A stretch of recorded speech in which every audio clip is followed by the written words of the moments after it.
성부와 성자와 성령의 이름으로 아멘. 영광이 성부와 성자와 성령께 처음과 같이 이제와 항상 영원히 아멘. 이렇게 보면은 십자가죠. 그죠? 나무에 불과해요. 그런데 십자가 영성이 되려면 여기에 달리신 예수님을 본받고 따르는 삶을 살 때 영성이 되는 거예요. 무슨 말씀인지 아시죠? 그래서 제가 쉽게 설명하려고 이 십자가 구상을 부탁했어요. 우리가 그냥 십자가를 영성이라고 하는 것이 아니라 십자가에 달려진 예수님을 본받고 따르는 삶을 살 때 영성이 된다. 무슨 말인지 알아들으셨죠?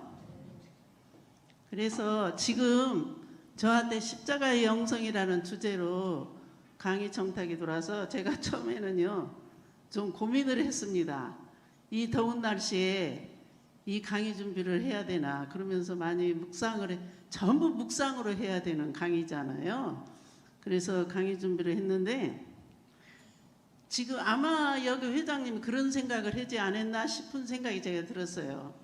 지금 산업화 사회시대에 모든 강업이고 농업이고 모든 임업이고 이런 것들이 전부 온 인류 안에 있는 이런 사업들이 빨리빨리 쉽게 이렇게 하려고 하다가 보니까 어떻게 되느냐면 자연도 죽고 땅도 죽고 이렇게 전부 폐허가 되어가는 거예요. 지금 이렇게 많은 우리가 이렇게 더위 속에 이렇게 힘들어하고 많은 병들이 생기고 이런 모든 것들이 다 그런 데서 온 것이 아닌가 싶은 생각이 들었습니다. 그래서 현대 그리스도인들의 신앙생활 안에서도 모두가 쉽게 십자가를 좋아하지 않아요, 다. 그래서 지금 현대 살아가고 있는 그리스도인들의 신앙생활에서 가장 두드러지는 게 뭐냐면 희생 없는 안락이에요. 이게 보편적입니다, 전부. 우리 이렇게 보면은요, 제가 신앙생활을 시작하고 성령 세신 봉사에서 봉사할 때 아마 우리 한국 교회에서 아마 초창기 때부터 제가 했을 거예요. 성령 세신 봉사에. 그때는요, 그냥 얼마나 감동을 받고 그냥 밤 10시 반부터 시작한다 해도 9시부터 가. 아니면 7시부터 가든지 그냥. 그렇게 하면서 새벽 4시까지 하고 다 그랬잖아요. 지금 많이 줄어들었어요. 시간도요. 시간도 줄어들고 교회도 마찬가지예요. 그러니까 모든 것이 이렇게 줄어들고 쉽게 간편하게 하려고 하다가 보니까 땀 흘리는 젊은이들도 없어지고 그러잖아요. 지금. 그리고 많은 사고들이 벌어지고 병들도 생기고 이런 어려움들이 많이 생기게 되는 거예요. 그래서 영성생활이 가장 큰 문제점으로 두드러지는 것이 희생 없는 안락이라는 거예요. 옛날에는 제가 그 몇십 년 전부터 이렇게 관상수도회 같은 데 강의 가면 지금 이제 그런 거 없어졌지만 편태라는 게 있었어요. 자기 몸을 자기가 때리는 편태. 이런 것도 다 없어졌어요. 수도원에서 일테면 종신서원이나 이런 거 할 적에도 가시나무를 놓고 그 위에 엎어지고 이런 것들이 있었는데 이런 것들도 이제 다 없어지고 우리 십자가의 길을 바칠 적에도 전에는 무릎 꿇고 앉았다 일어났다 이랬잖아요. 지금은 고개만 끄덕고 그냥 지나가는 거예요. 주목용도 다 하지도 않아. 그냥 영광송만 해. 그런데 거기에서 무슨 은혜가 오겠나? 제가 지금 30년 가까이 신앙생활을 하면서 보면 정말 고행, 걷기, 단식 이런 거 참 많이 했어요. 그래도 이렇게 건강하게 살았잖아요, 지금. 어쨌든 이렇게 와서 여러분 앞에 말씀을 전할 수 있는 은혜를 주셨잖아요. 그런데 우리가 이렇게 희생 없는 안락 생활을 하고 싶어 하지만 그리스도인들은 구세주이신 예수님을 증거해야만 하므로 예수님의 증거자가 되기 위해서는 그리스도인들은 십자가에서, 그러니까 십자가를 짊어진 예수님을 가장 먼저 기억해야 된다. 왜 십자가를 지셨나? 왜 십자가에 매달렸나? 이런 것들을 우리가 깨달아야 한다는 것이죠. 교황 베네딕토 16세께서 다 말씀드리자면 시간이 없으니까 저한테 2시간 강의하라고 해서 그렇게 준비했는데 여기 와서 보니까 2시간은 안 되는 것 같아요. 그러니까 좀 빼먹고 해도 이해해 주세요.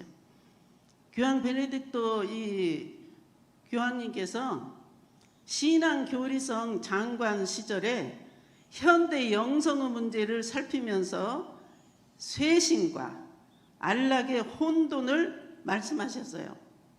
쇄신을 이야기하면서도 희생 없는 안락을 추구하는 것이 현대 영성의 가장 큰 문제점이라는 거예요.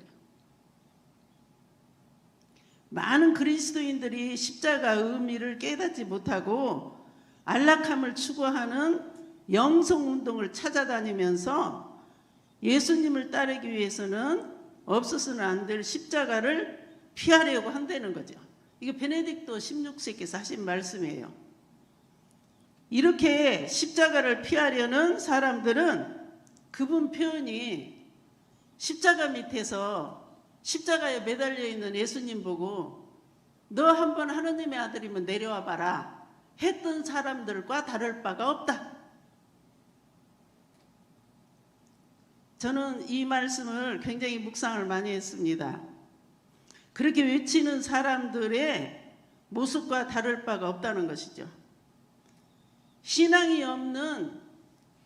없이 십자가 없는 사랑, 십자가 없는 삶을 살아가는 신앙인들의 모습이죠. 예수님의 영광만을 쫓아다니고, 그래서 누가 무슨 예를 들어서 예전은 무슨 애언을 해준다, 무슨 뭐 앞일을 어떻게 된다 이 얘기한다고 그냥 사람들이 물밀듯이 쫓아다니고 이리 쫓아다니고 저리 쫓아다니고. 그래도 결과는 한번 여러분 기억해 보세요. 쭉 시간을 두고 기억해 보면 그래서 무슨 좋은 일이 생겼나. 제가 어느 교구에 어느 본당을 계속해서 강의를 거기를 계속 불렀어요. 어느 때 매달. 그래서 몇 번 갔는데 왜 그랬는가? 거기에 어떤 분이 와서 계속해서 애언을 해주고 그랬는데 거기 어느 그 공소 신자들은 그 사람에 의해서 살아가는 사람들이 되어버렸다는 거예요. 그래서 그것을 바꿔주기 위해서 저를 계속해서 불렀고 그 사람들을 불러온 거예요. 성경이 애언이에요. 말씀이 애언이에요. 말씀을 묵상할 때 하느님이, 그리고 기도할 때 하느님이 얼마나, 오늘 요한 비엔네 축일인데 그분이 이런 말씀을 했어요. 여러분이 이 세상에서 살면서 기도하고 사랑하는 것은 가장 행복한 삶을 사는 것이다. 그 안에서 하느님을 만나고 그 안에서 말씀도 듣고 그 안에서 모든 것을 다 얻을 수 있다는 것이죠. 우리가 살아나가는 데 있어서. 그런 게 다른 데서 그런 것을 얻으려고 하지 말아라. 그래서 우리 그 신자들이 자꾸 무신론자 거의 그렇게 돌아가고 있어요. 믿지 않는 사람들처럼. 그래서 오늘날 유물론적 그런 세계에서 사람들은 고통 없는 사회, 실제로 그래요. 십자가 없는 사회, 희생 없는 십자가를 선호합니다. 한번 여러분이 묵상해 보세요. 과일 같은 것도 원래 이만했던 걸 이렇게 크게 만들고 막 그러잖아요. 모든 것이 다 약물 처리를 한다든지 어떤 방법을 써서 그렇게 쉽게 그렇게 하다 보니까 거기에서 생기는 나쁜 유전자들, 병들이 많이 퍼진다는 거. 한번 묵상해 보시면 좋을 것 같아요. 그래서 어떤 자매가 이제 아주 하이 클래스예요. 공부 많이 했고 박사까지 되신 분이에요. 이제 결혼을 하게 되니까 그 시부모 되시는 분이 영세를 해야지만 된다. 우리 집은 뭐 그랬겠죠. 그래서 세례를 이제 받게 됐는데 세례명을 고르라고 이제 그랬을 거 아니에요. 이렇게 성인 성녀들. 이 자매가 뭐라 하냐면 저는요 여기 성인 성녀들이 전부 고통만 받고 죽었네요. 뭐 십자가에 매달리고 무슨 매 맞고 무슨 감옥에 가고 다 그랬네요. 저는 그랬어요. 성인 성녀들 본명 안 가질래요. 이렇게 얘기하는 거예요. 공부를 너무 많이 해서 똑똑해 갖고 너무 잘 알아 갖고. 그러니까는 그러면 네가 원하는 대로 해주겠다 해갖고 제가 그분 이름은 얘기하지 않겠어요. 그래서 이제 다른 성인 성녀들이 아닌 이름을 지었어요. 그랬는데 굉장히 행복하게 살았을 것 같으죠. 그래서 큰 이제 그 사람이 그 유명한 박사니까 그런 기업체라고 해야 되나? 그런 걸 했어요. 하고 이름도 그렇게 고통 없는 거 짓고 공부도 많이 했고 돈도 많고 그리고 이제 시작을 했는데 어떻게 됐어요? 갑자기 그냥 희귀한 병이 생긴 거예요. 희귀한 암. 그래갖고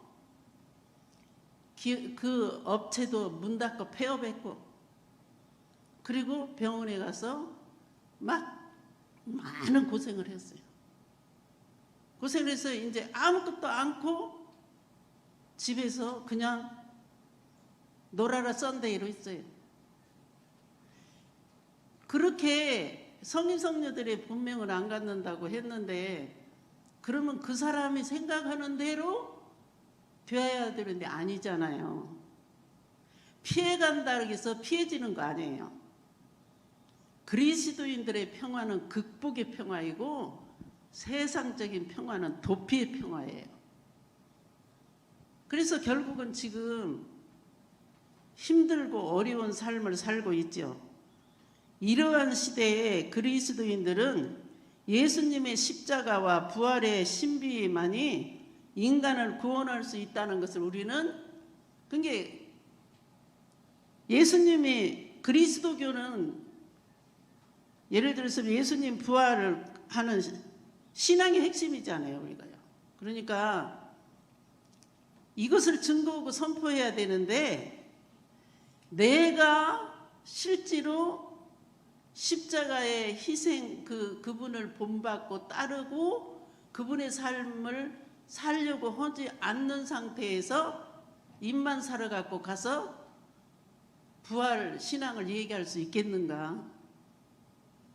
제가 제 얘기를 해서 죄송하지만 저한테 성체성세 강의가 옛날에 들어왔었어요. 오래전 얘기죠. 뭐 20년 30년 됐겠죠.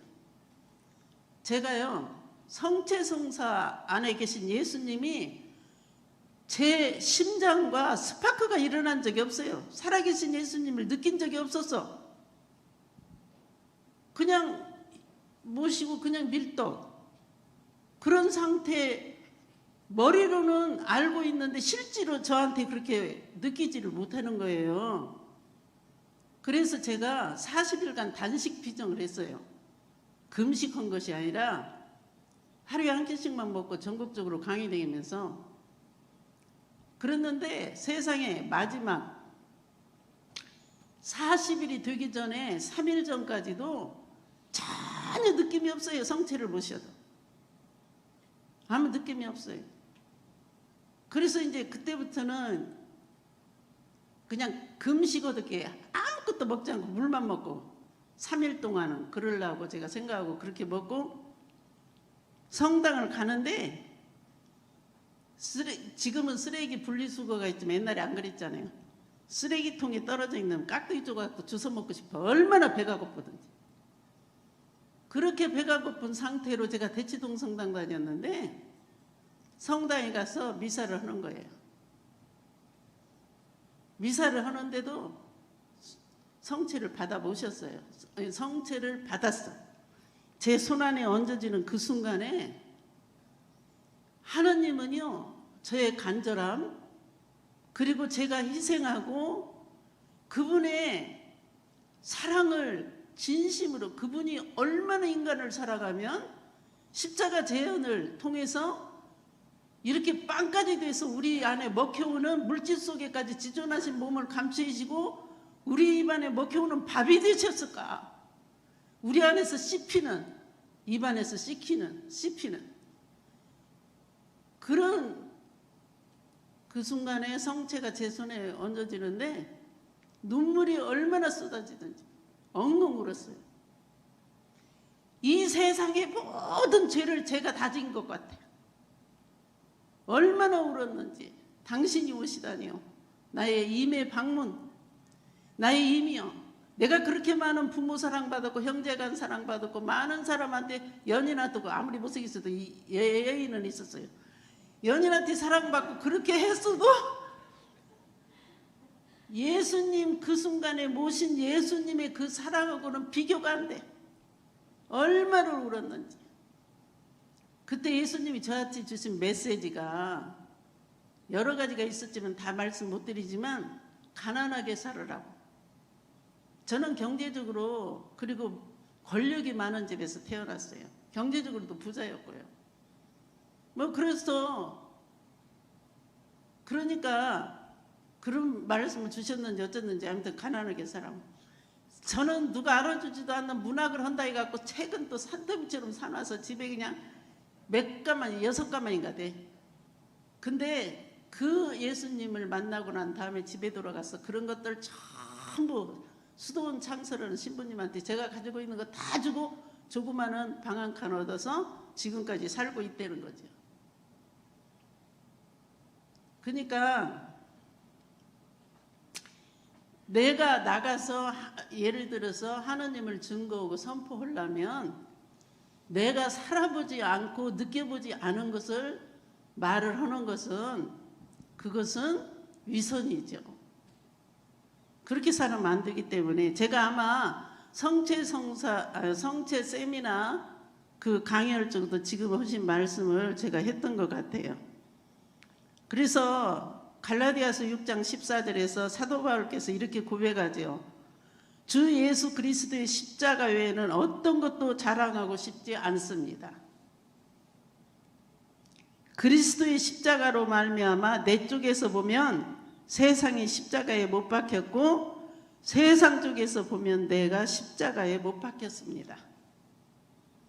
사도 바울은 그리스도의 고통과 죽음은 인간이 부활하신 그리스도 안에서 신앙을 통하여 죽음의 고통을 극복할 수 있는 유일한 방법이다. 그리스도의 고통과 함께 부활은 인간이 죄와 고통과 죽음으로부터 해방될 수 있는 희망을 갖게 해주는 것이다. 그러기에 그리스도인에 대해서 그렇게 사도 바울이 얘기한 거예요. 그래서 그리스도인이 당하는 고통은 그리스도와 함께 받는 고통이기 때문에 그리스도의 만남은 고난을 채우고 그 예수님의 남은 고통의 잔을 내가 채우고 그리스도와 함께 영광을 누리기 위해서 그렇게 한다는 것이죠. 사도 바울은 수도 없는 많은 고통을 당한 분이잖아요. 그분 일생을 보면 그분도 좋은 가정에서 태어났고 좋은 공부도 했고 유명한 분이었지만 그런 거 다 그보다 더 엄청난 고통을 당했죠. 몇 번 죽을래다 살았고 감옥에도 갔고 그렇게 많이 했죠. 그래서 그 사도 바울은 가시처럼 끊임없이 괴롭혔던 육체적인 고통과 투쟁하였죠. 사도 바울은 박해를 당하고 그리스도의 어떤 고통과 어려움과 시름 속에서 죽음의 고통이 왔는데도 이 사도 바울은 뭘 자랑했냐면 그리스도의 십자가를 자랑했어요. 그분께 영광. 그렇게. 그러므로 십자가 영성은 십자가 영성은 십자가에 있는 것이 아니라 십자가에 매달리신 예수님의 삶을 본받고 따르는 데 있다. 그냥 하루에 고상 한 번도 안 쳐다보는 사람들 있잖아요. 우리 신앙인들 중에도. 지금 코로나 때문에 저희 본당에 미사가 없거든요. 이 서울 쪽이 미사 없어요. 이렇게 미사를 안 하고 그러니까 정말 좋아하는 사람들 있잖아요. 그래서 어떤 분이 저한테 전화가 왔어요. 어떤 수녀님이 옥석을 고르는 것 같으대. 하느님이 지금 이 시대에.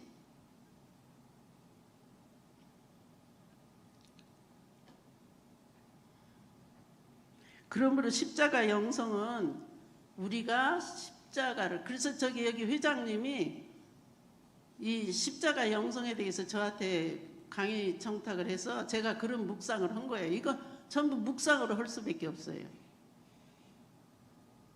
그래서 십자가에 달리신 그리스도를 본받고 따름에 있는 것이죠. 각자 삶 안에서 특히 요즘 같은 불확실성 시대 속에서 신앙의 도전을 받을 때가 많잖아요. 그럴 때 더욱 빛을 발할 것이라고 여겨집니다.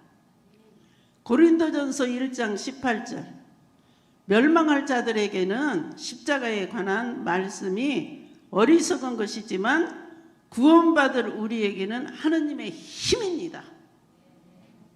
아멘에다 죽은 사람 없은 게요. 크게 해도 돼요. 십자가 형틀, 죽음의 형틀이지만 귀한 생명이신 예수님께서 달려 구원의 제물이 되셨기에 이제는 구원의 제대가 되었죠. 십자가의 제연이 미사예요. 십자가의 제사가 미사라고요. 예수님께서는 십자가 위에서 자신을 비우시고 순환과 죽음을 체험하면서도 용서하셨어요. 때리는 자, 죽이는 자 용서하기는, 희롱하고 조롱하는 자를 용서하기는 쉽지 않아요. 5,480대라는 매를 맞고 머리에 가시관을 써서 머리끝에서 발끝까지 피가 빗줄기처럼 쏟아지고 자기 자신보다도 무죄한 분이 자기 자신보다도 더 무거운 십자가를 지고 갈바리를 향해서 갈 때 정말 얼마나 많은 사람들이 그분에게 옷깃이라도 만져보고 싶어 했고, 그렇게 많은 치유 기적이 일어날 적 그렇게 매달렸던 사람들이 살인강도 발렛발을 선택하고 예수를 죽이라고 외쳐요. 우리 안에 그런 마음들이 가끔 있을 수도 있어요. 그래서 하늘에서 비가 쏟아지듯게 비처럼 비보다 더 많은 그렇게 발렛발을 선택한 그들이 희롱하고 조롱하고 욕하면서 손에 돌을 들고 막 돌을 던져요. 여기저기 가리지 않고 부어오르고 멍들고 터지고 피가 나고 이런 상태로 넘어질 때마다 여지없이 채찍을 가하고, 그럴 때마다 살이 산산조각이 날 정도로 살점이 뚝뚝 떨어지고 피가 줄줄 흐르는 그런 상태로 자기 자신보다도 무거운 십자가를 지고 가시관을 쓴 채 가시는 거예요. 많은 군중들이 그렇게 희롱하고 조롱하고 때리고 그렇게 채찍을 가하는데 그 군중들 속을 헤치고 지나가는 분이 누구냐면 성모 마리아예요. 그 떨어진 살점, 그 떨어진 피를 밟고 지나가는데 성모님은 그렇게 할 수 없어서 그들한테 부딪히고 넘어지고 밟히면서 그 살점을 줍고 그 피를 어루만지면서 예수님을 따라갔죠. 그렇게 십자가상에서 예수님이 다 시간 없어서 제가 말씀드릴 수는 없지만 목마르다고 할 적에 인간 사랑에도 목말랐고 또 육신적으로도 목말랐죠. 그런 상태로 예수님을 머리끝에서 발끝까지 시로라기 하나 걸치지 않고 그 많은 군중들 앞에 34살이나 잡수신 장년을 발가벗겨서 가시관 쓴 채 십자가 진 채 그냥 매맞아서 살들이 부서진 살, 땀과 피가 엉겨 붙은 옷을 사정없이 벗기니까 살점들이 뚝뚝 떨어져 나가고, 그래서 그분이 몸이 벌집처럼 되어 있는 그런 상태로 얼마나 비참하고 처참하고 사람의 몰골이라고 볼 수 없는 그런 모습이었겠어요. 가시관을 쓴 채 피가 빗줄기처럼 쏟아진 채 십자가를 진 채 발가벗긴 채 그런 상태로 벌집처럼 구멍이 숭숭 나 있는 그분을 사람의 몰골이라고 볼 수 없는 그분에게 돌을 던지고 희롱하고 조롱하고, 그리고 그분을 십자가에 끌고 가서 십자가에다 매다르고 망치질을 하죠.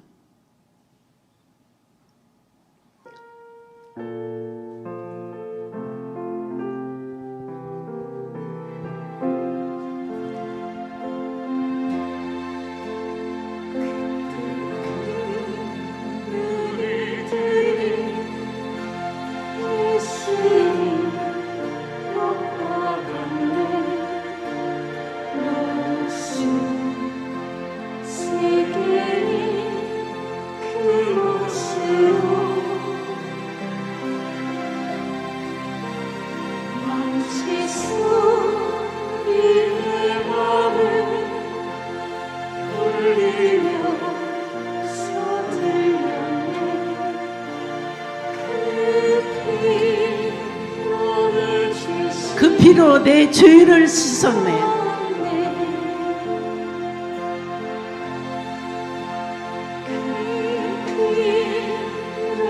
내 죄 씻었네.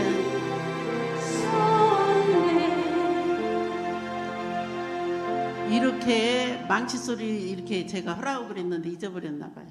그래서 가장 힘들고 어려운 것은 십자가 밑에서 성모님이 아드님을 못 박는 때.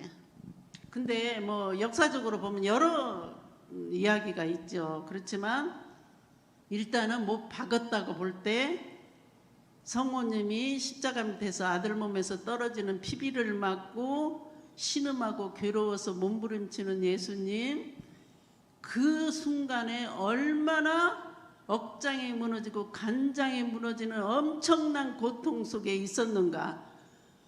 그런데 녹슨 창으로 와서 옆구리를 찔러서 피 한 방울 물 한 모금까지 다 쏟아내는 그런 예수님 가시관 쓴 채 여기저기 살점이 다 떨어져 나간 뼈가 만져지는 그런 예수님을 성모님이 품 안에 안고 오열하고 통곡하면서도 하느님을 원망하지 않고 불평하지 않았다. 위대한 신앙 고백이지요. 하느님께 순종하는 사람들의 모습이에요.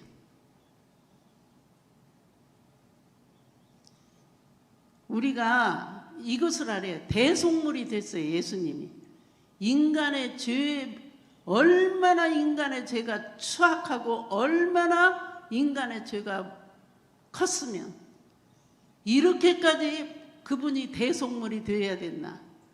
이 순간에 인간의 모든 죄를 짊어지고 대속물이 되는 그 순간이 우주 만물이 전부 새로 태어나는 순간이에요. 자연까지도 전부 은혜를 입는 순간이었다. 그런 자연들을 우리 인간이 소중한지를 모르고 쓰고 지금 땅도 얼마나 많이 죽어가고 있어요. 자연도. 이런 것들을 다 하느님께서 인간을 사랑했기 때문에 그렇게 하셨다는 것이죠.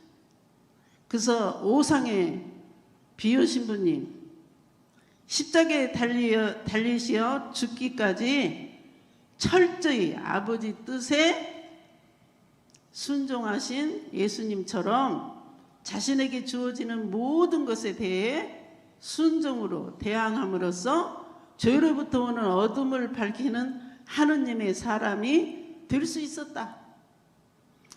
모든 성인 성녀들이요, 거의 다가, 예를 들어서 얘기하면 김대근 안드레 성인 휘광이가 칼을 갖고 한 번만 딱 쳐서 돌아가실 수도 있는데, 그 휘광이의 인격을 존중하고 그 직책을 존중하고 인정해주고 산 것들인데 하면서 내가 너에게 어떻게 대주면 나를 편안하게 죽일 수 있겠느냐, 내가 왼쪽으로 대줬구나 오른쪽으로 대줬구나. 그래서 한 번에 딱 쳐서 돌아가시는 거고, 8번씩이나 목을 상처를 내서 돌아가시는 아픔은 엄청난 거죠. 그게 그리스도, 십자가에 매달린 그리스도를 따르는 본받는 영성의 생활이죠. 그렇게 모든 순교 치명자들은 우리나라에 만여 명이나 된대잖아요. 그렇게 막 모든 분들이 그렇게 다 어디에서 십자가에 매달리신 예수님의 본받고 따라서 그 삶을 본받고 따른 삶이었어요. 성인 성녀들의 삶.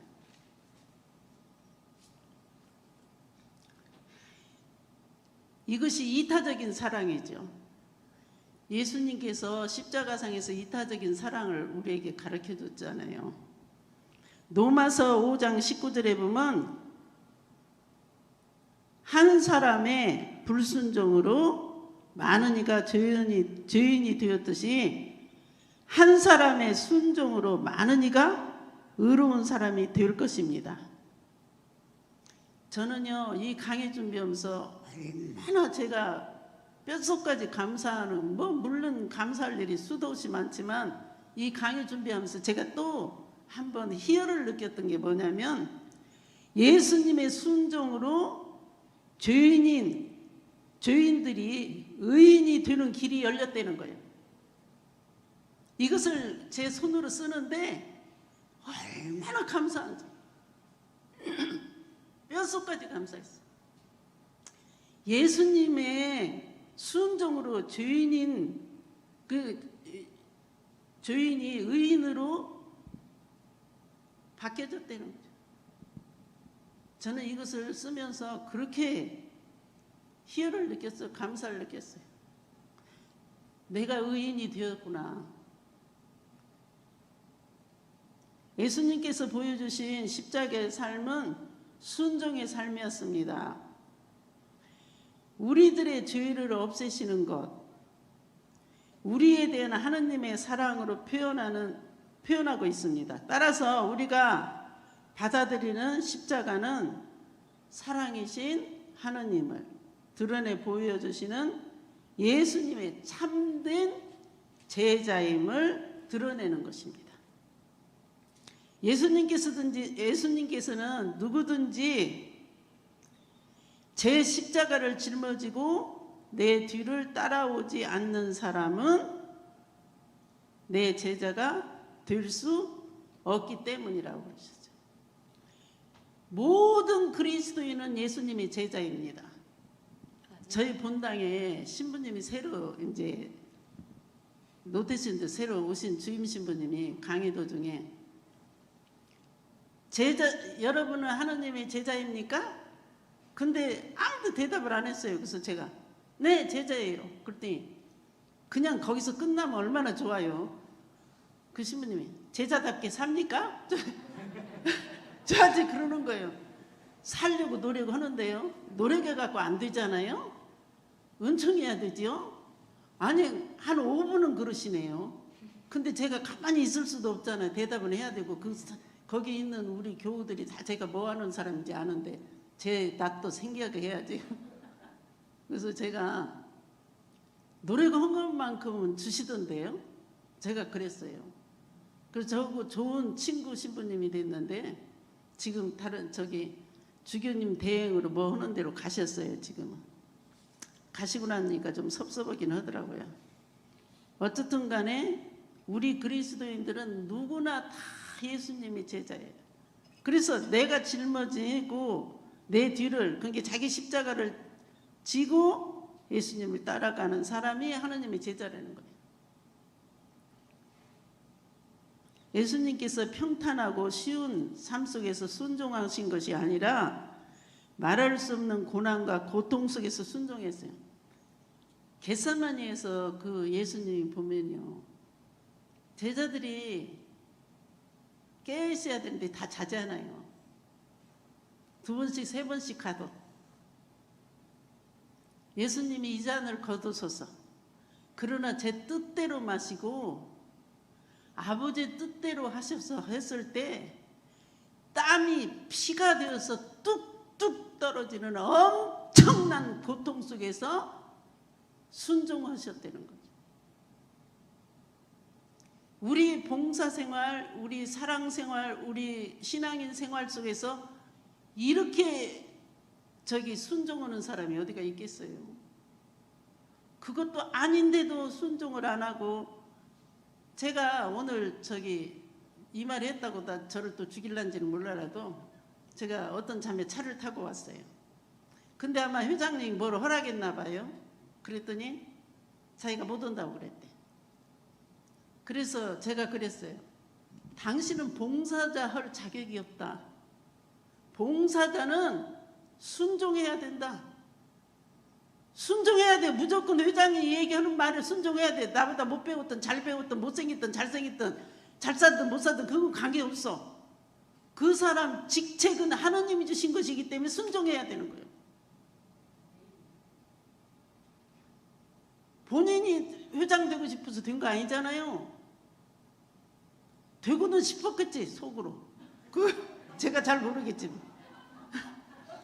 어쩌든 일단은 하나님이 뽑은 거예요. 다 하나님 손길이 있는 거예요. 하나님 섭리 안에 들어간 거예요. 이 인천교구 성령세신 봉사회가. 그래서 성령의 은혜 속에서 저분을 인천교구 성령세신 봉사회 회장님으로 뽑아주셨으면 저분이 하는 말이 내 마음에 안 들고 내 생활하고 내 환경하고 내 처지하고 안 맞는다 하더라도 일단은 하겠습니다 해야 돼요. 그러면 하나님이 또 교통정리 다 해주셔. 저는요, 십자가 영성에 대해서 강의 준비하라고 그래서 좀 고민했어요. 솔직히 해서 이 더운 날. 그렇지만 순종했죠. 무슨 강사료 때문에 순종한 거 아니에요. 저 강사료 안 받아도 살아요. 그런 게 아니라 내가 하나님한테 받은 카리스마를 가지고 봉사자로 사는 이상 나에게 들어오는 모든 섭외는 오케이 해야 돼요. 죽지 않고 살아있으면, 제가 미국 같은데 한때 11번씩 미국에 나가서 강의하고 막 이럴 때는요, 한국에서 뭐라고 그랬냐면요, 저보고 아니 내일모레가 강의인데 왜 이렇게 나타나지 않는다고, 제가 아직 한국에 안 왔다 이거죠. 제가 공항에서 내려서 바로 가가지고 강의한 적도 있어. 그럴 때 제가 그랬어요. 나는 죽지 않으면 이 시간에 여기 온다. 죽으면 못 오죠. 나는 약속을 인격의 재산으로 알고 산다. 하나님의 인격이 내 안에 들어있기 때문에 내가 그분을 드러내기 위해서라도 그렇게 살아야 된다. 그래서 저는요, 못 온다, 안 온다 그러지 않았어요. 병원에 입원해서 있는데도 폐에 막 물이 차가지고 주머니를 차고 있는데도 신자들이 그걸 볼까봐 삼성산에서 강의가 수도 없이 들어오는데, 제가 그런 것을 차고 다니면서 그렇게 아픈 상태에서 강의하는지는 아무도 몰랐어요. 여러 번 강의를 했는데도. 그래도 가서 했어요. 약속했으니까, 미리서 했으니까. 그것이 순종을 하는 것이 제사보다 낫대잖아요. 그러니까 예수님께서도 히브리서 5장 7절에 보면 이분이 아무런 고통 없이 고난 없이 순종한 것이 아니라 겟세마니에서 그런 기도도 했지만 예수님께서는 이 세상에 계실 때 당신을 죽음에서 구해줄 수 있는 분께 큰 소리로 부르짖고 눈물을 흘리며 기도와 탄원을 하셨고, 예수님께서는 하느님의 아드님이셨지만 고난을 겪음으로써 순종하는 것을 배웠다. 고통은 은총의 공장이라는 말이 이렇게 나와요. 그리고 하느님은 틀림없이 할 만한 것을 주시더라. 제가 보면. 그래서 고개라도 끄떡하세요. 사람도 없는데, 사람 없는데 강의하는 것도 보통 일이 아니더만.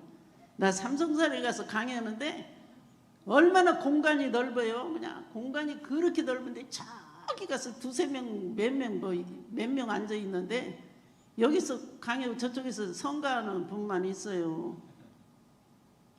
아니 참 힘들더만. 아니 웃는 모습이라도 보이고 무엇이 어찌고 고개라도 끄덕거리는 것으로 봐야 되는데 벽 보고 하는 것 같아 그냥. 그래서 제가 거기서 소리라도 좀 질러요. 내가 그러면서 했더니까 소리 질르면 또 안 돼. 말하면 안 된다잖아요. 그래서 끊임없이 공격해오는 모든 유혹을 이기고 순종하셨다는 것이죠. 예수님께서도. 예수님 제자인 우리들도 어떠한 처지, 환경, 상황 속에서도 순종의 삶을 살아야 된다. 그래서 십자가 밑에 있는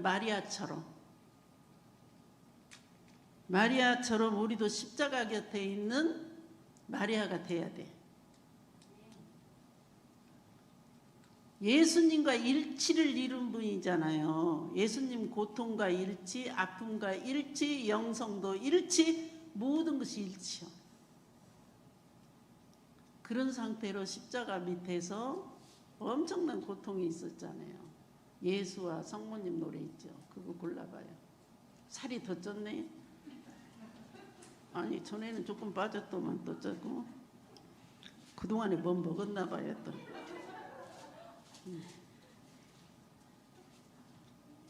찾는 동안에 십자가 곁에 예수님에 대해 성모님에 대해서 찾았어요? 오케이. 그러면 이 예수와 성모님 성가 좀 들어볼까요?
예수님과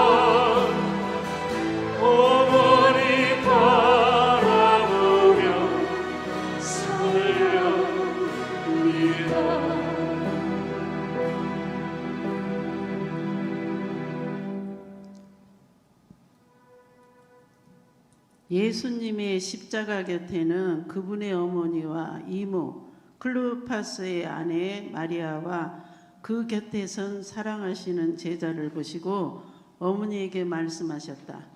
여인이여, 이 사람이 어머니의 아들입니다. 이어서 그 제자에게 이분이 내 어머니시다 하고 말씀하셨어요. 성모 마리아는 잘 아시겠지만 성령이 도래하기 전에 첫 번째 성령을 입으신 분이고, 그리고 구약과 신약의 가교 역할을 했고, 이분은 감실이 있기 전에 감실이었어요. 예수님을 배웠기 때문에 예수님을, 그리고 성모님은 성전이 있기 때문에 성전이었어요. 성전이신 분을 배웠기 때문에. 그리고 교회가 있기 전에 교회였어요. 교회이신 분을 배웠기 때문에. 그래서 교회 어머니라고 그러잖아요. 그리고 제자가 있기 전에 제자였어요. 성모님은. 그리고 사도가 있기 전에 사도였고, 성모님이 말씀을 전하잖아요. 엘리사벳을 찾아가서 사도 역할을 하죠. 그리고 선교사가 있기 전에 선교사 역할을 했어요. 뱃속에 있는 세례자 요한에게 전교를 했잖아요. 그리고 말씀이 사람이 될 정도로 잘 들으신 분이고, 말씀으로 사신 분이고, 말씀을 입으신 분이고, 말씀의 어머니가 되셨죠. 그때부터 마리아는 새로운 공동체의 어머니가 되는 거예요. 예수님께서 십자가생에서 제자에게 성모님을 내드리는 그 순간에 새로운 공동체, 우리의 어머니로, 인류의 어머니로, 우리의 신앙의 모범이면서 우리의 은총의 중재자이신 성모님, 이렇게 성모님께서 누가복음 1장 38절에서 저는 주님의 종입니다. 말씀대로 저에게 이루어지기를 바랍니다. 제가 말씀 다 안 드려도 아시겠지만 성모님은 성에로니모 성인이 그랬어요. 성모님은 어떤 순교 치명자보다도 성모님이 더 위대한 순교자다. 내적인 순교자.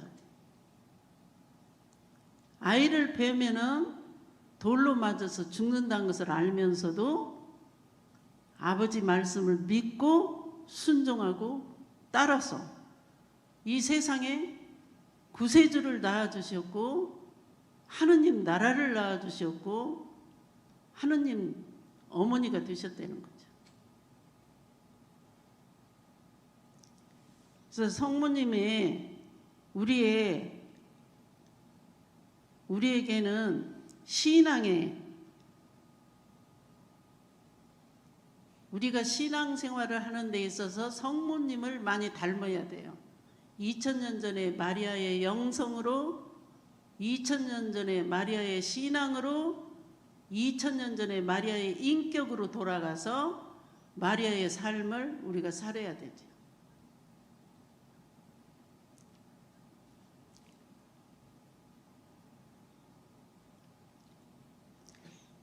성모 마리아께서는 누가복음 1장 38절에서 말씀하신 것처럼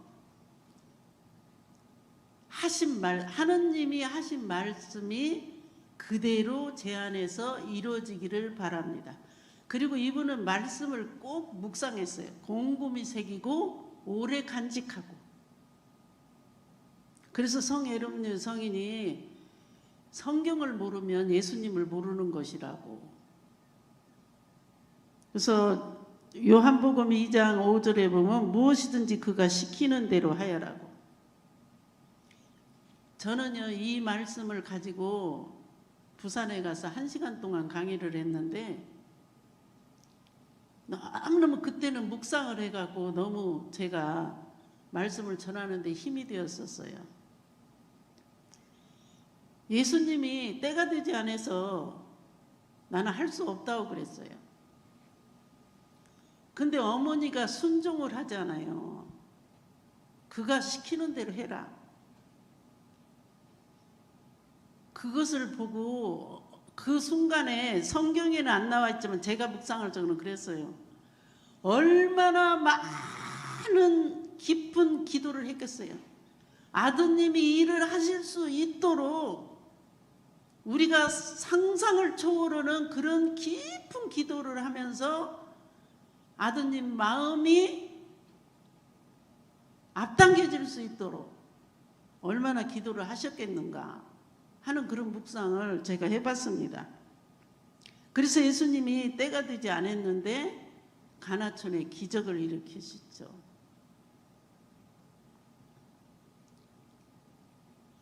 우리는 십자가 밑에서 고통받는 마리아의 모습을 통해 깊은 신앙심을 엿볼 수 있어야 돼요. 제가 전에도 한번 말씀드렸고 오늘도 말씀드리지만 십자가 밑에 그 어떤 신부님도 강의하면서 그런 얘기하더라고. 우리 한국 신자들은 성모님을 너무 좋아한대. 성모 신심이 많은 것 같으대. 그런데 십자가 밑에 성모님에 대한 생각은 안 하는 것 같으대. 그리고 예수님을 사랑한다고 하는데 예수님의 십자가에 그분을 본받고 따르는 삶은 살지 않는다는 거죠.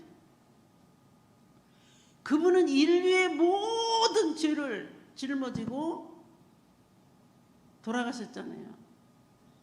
근데 지금 이 공동체 안에서도 서로 이해 못하고 용서 못하고 받아들이지 못하는 그런 사람들이 있을 거예요. 십자가에서 예수님이 제일 먼저 한 것이 용서예요. 하에. 근데 예수님을 사랑한다고 하고 고상을 쳐다보고 묵주기도 바치면 친구를 하고 묵주기도를 바치면서도 용서 못해. 저 왼수 또 처먹고 돌았네 해가면서. 이렇게 우리가 마리아의 이러한 모습은 예수님과 완전한 일치적인 모범적인 삶이라는 것이죠. 성모님에 대해서 저한테 강의를 하겠으면 더 많이 했을 텐데 뭐 이 강의든 저 강의든 뭐 주시는 대로 해야 되죠. 누가복음 9장 23절, 콜로사에서 1장 24절에 보면 자신을 버리고 날마다 제 십자가를 져야 하며 자기 육신으로 그리스도의 몸인 교회를 위하여 그 순환에 부족한 것을 마저 채워야 한다. 이게 우리가 그렇게 살아야 된다는 것이죠. 우리 신앙인들이. 우리 신앙생활에 있어서 봉사생활에 있어서 우리가 닮고 따라야 할 분이 성모 마리아다. 성모님의 결단이 얼마나 굉장히 이렇게 부드럽고 그냥 이렇게 그런 것 같은데 성모님이 어떤 일을 결단을 낼지는 아주 단호하잖아요.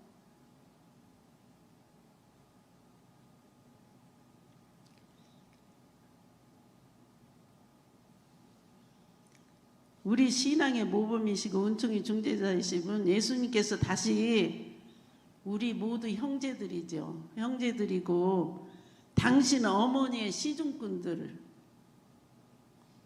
우리 가운데 또다시 예수님은 십자가에 매달려 계신다.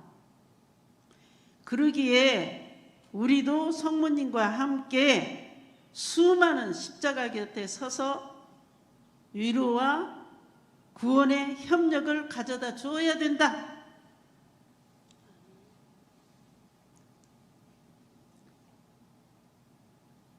확실히 많은 고통을 당하고 나면은요 사람이 달라지나 봐요.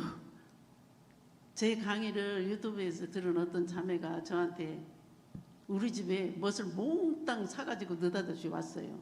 그 자매는 어떻게 우리 집 문도 잘 열고 들어와. 와서 뭐라고 그러냐면 회장님 기도 덕분에 뭐 제 기도 덕분이겠어요. 기도 덕분에요. 제가요 집도 샀고요. 아들도 직장 가게 됐고요. 우리 집이 잘 살게 됐어요.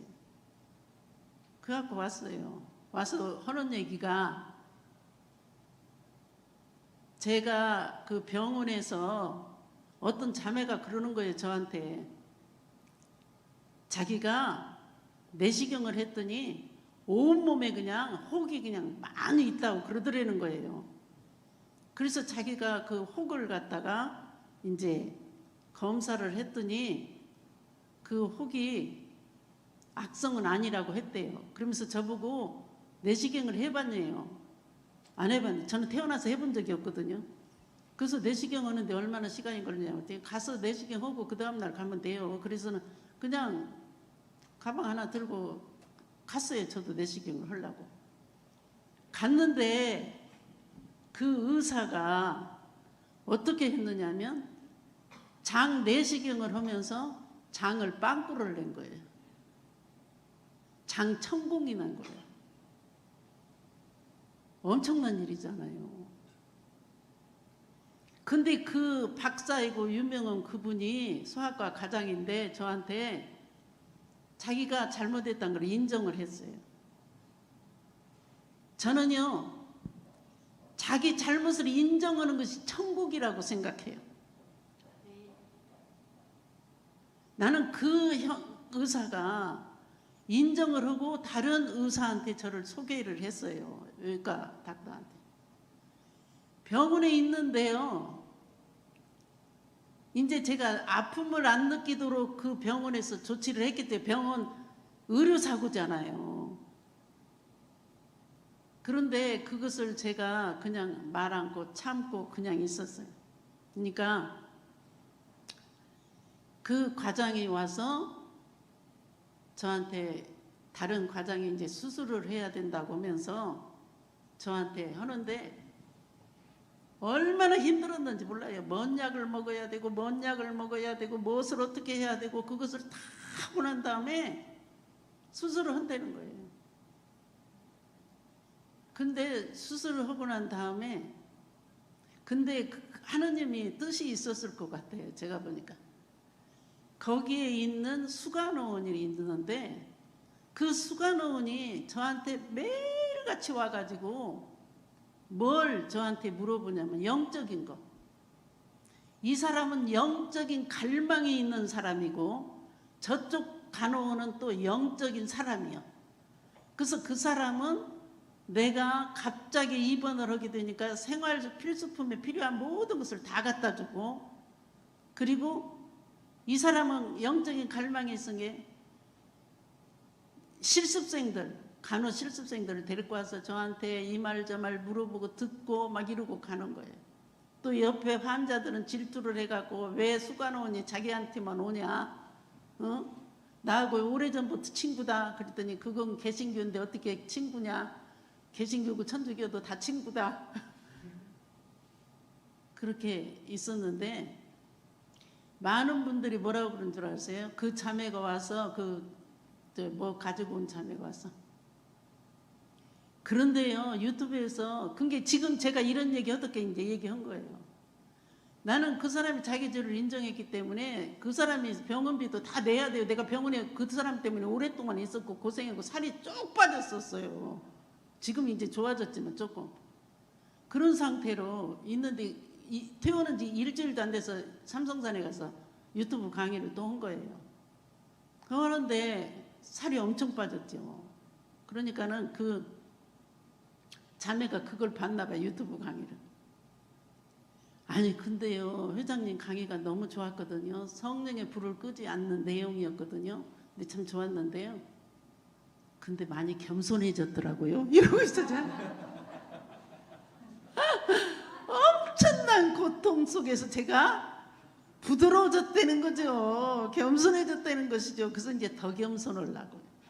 겸손은 모든 은총의 근원입니다. 영성생활에 있어서 겸손이 가장 중요한 거잖아요. 그래서 제가 죽었다 살았는데 왜 그 사람한테 병원비를 안 물리고 왜 그 사람한테 그랬느냐. 근데 저는요, 자기 죄를 인정하는 사람은요, 천국이다. 무조건 내가 돈 다 내겠다. 저 부자는 아니지만 제가 무슨 돈 전부 병원비 전부 제가 내고 몇백만 원 됐는데 그거 다 내고 오케이. 그랬더니 교우들이 자꾸 그러는 거예요. 왜 그 사람 그 의사 보고 내라고 그러냐고. 그랬더니 그 병원에서 얼마나 모든 사람들이 천주교 신자에 대한 저에 대한 생각이 달라졌겠죠. 달라지리라 믿고. 그래서 십자가의 영성은 십자가에 있는 것이 아니라 십자가에 달리신 그리스도를 본받고 따르는 것이다. 내가 다른 사람의 잘못을 인정하고 자기가 잘못했다는 걸 인정하는데 그것을 가지고 돈을 내라 뭐를 내라 의료사고를 냈다 해갖고 우리 식구들 아무도 몰라요. 알으면 난리 나지요. 우리 가족한테 아무한테도 얘기하지 않았어요. 제가 다 그랬더니 하나님이 더 좋은 것을 주셨어요. 저한테 더 행복할 수 있는 것을. 그래서 여러분들이 십자가 영성에 대해서 우리 회장님이 저한테 강의하라고는 도중에 제가 많이 묵상하고 많이 기도하면서 이 강의 준비를 했는데 어쨌든 간에 하느님이 나와 함께 한다는 확신이 있는 것이 바로 십자가라는 거예요. 하느님이 절대자이신 하느님이고 전지전능하신 분이 무엇이 부족해서 십자가에 매달려서 발가벗긴 채 매달려서 못 박혀 있겠느냐.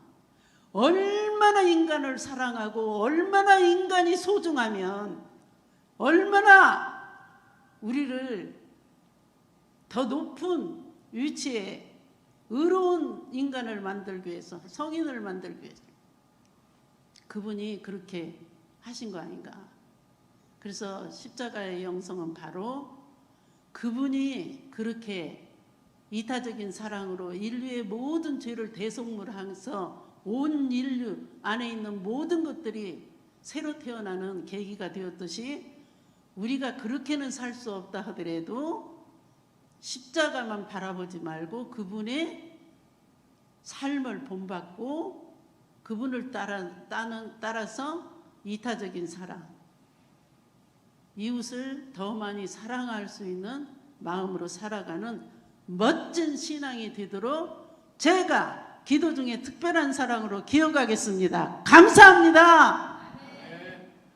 사랑해요.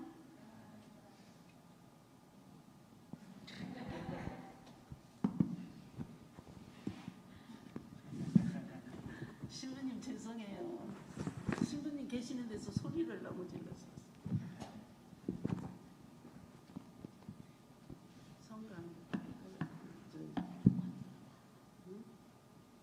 뭐든지 이렇게 자기가 묵상해서 이거 맞는 거. 저기 4시 30분까지 강의를 하시면 딱 좋다고 그러더라고요. 근데 1분 남았는데 그냥 하세요.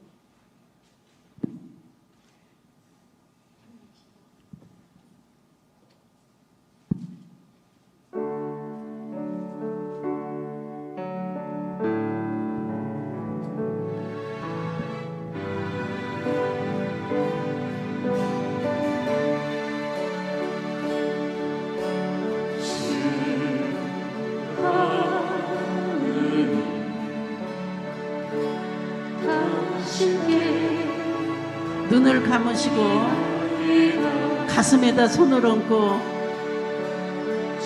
내 죄를 짊어지신 예수님, 나를 살리기 위해서 나를 영원한 생명을 주시기 위해서 십자가에 매달리신 예수님, 그 큰 사랑을 기억하는 시간이 됩시다. 하느님이 하늘을 쫙 쪼개고 성령의 은혜를 쏟아붓고 있다고 믿으십시오. 여러분 머리 위에 하느님께서 사랑의 성령의 은혜를 쏟아붓고 계십니다. 여러분에게 넘치게 쏟아붓고 계십니다. 여러분 가정에, 온 인류 안에 있는 모든 가정에 하느님께서 각자에게 필요한 은총을 내려주시리라 믿습니다.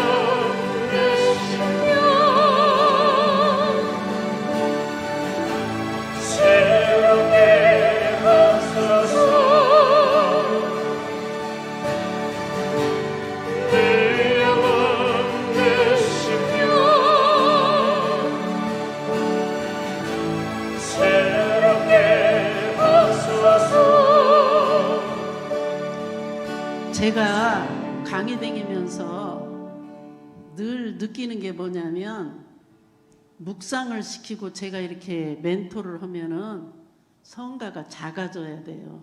은은하게. 근데 영은 여전히 뚱뚱이가 크게 오구만. 이게 다니면서 보면 그런 게 있어요. 이렇게 은은하게 이렇게 반주도 해주면서 이렇게 하면, 제가 멘토를 시작하면 그렇게 해주면 훨씬 듣는 분들이 은혜로울 수가 있잖아요. 그렇지 않겠어요? 대답하면 또 여기서 싫어할 수도 있으니까 대답은 하지 말고 고개만 끄덕거리세요.